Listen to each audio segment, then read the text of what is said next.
Hello, my name is Shannon King, and this is my walkthrough video of my VR experience for virtual environments. What did I create? Well, to put it simply, I set out to create a horror VR game and transformed it completely into something unique and different from my original idea. When I started developing, I initially attempted to create a horror hospital scene that would contain loads of different interactions and just unique things. But I quickly realised that the scope of this project was far too large for me to complete in the allocated time that I had. Well, let's have a look at where I started.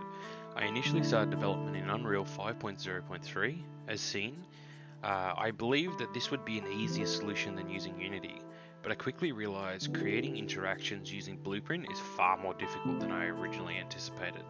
So I quickly swapped over to Unity, replicating everything that I had created in Unreal. Both scenes came out great in how I had initially planned them, but after I created some basic interactions in VR in Unity, I realised that this version of the project would be far too difficult for me to create on my own without a solid team behind me. So I transformed the scene into something far more manageable. I changed it into only a singular room instead of being a whole hospital, because I realised that in a singular room I can control all the interactions that happen and have a lot of more attention to detail than having it in a larger hospital where the player may skip things or walk over things or not notice things that I want them to. This, however, left me with an issue. Since I'm only in one room, the original interactions I had planned for the entire scene no longer work. So I went back to the drawing board and created a flowchart of interactions and events to nut out exactly what I wanted to create and how I would create it. As seen in the flowchart, I worked out exactly what the player has to do to trigger an event and what exactly would happen when they triggered that event. Even the voice lines are a part of this plan in the planning process. This is an example of some of the voice acting. We cannot escape this room.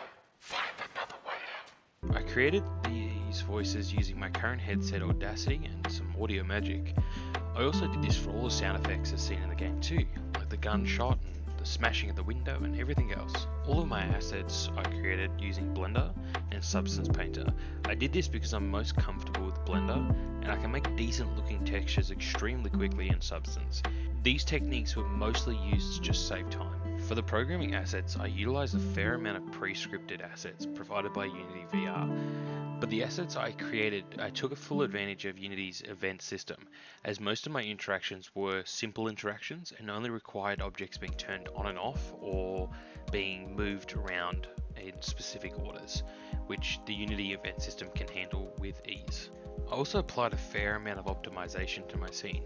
I did this by tweaking general graphical settings in Unity's HDRP pipeline to allow it to look good while running well at the same time, along with taking full advantage of the occlusion culling systems that Unity also provides. And I also worked really hard on keeping my models as simple as they possibly could while holding as much detail as they possibly could.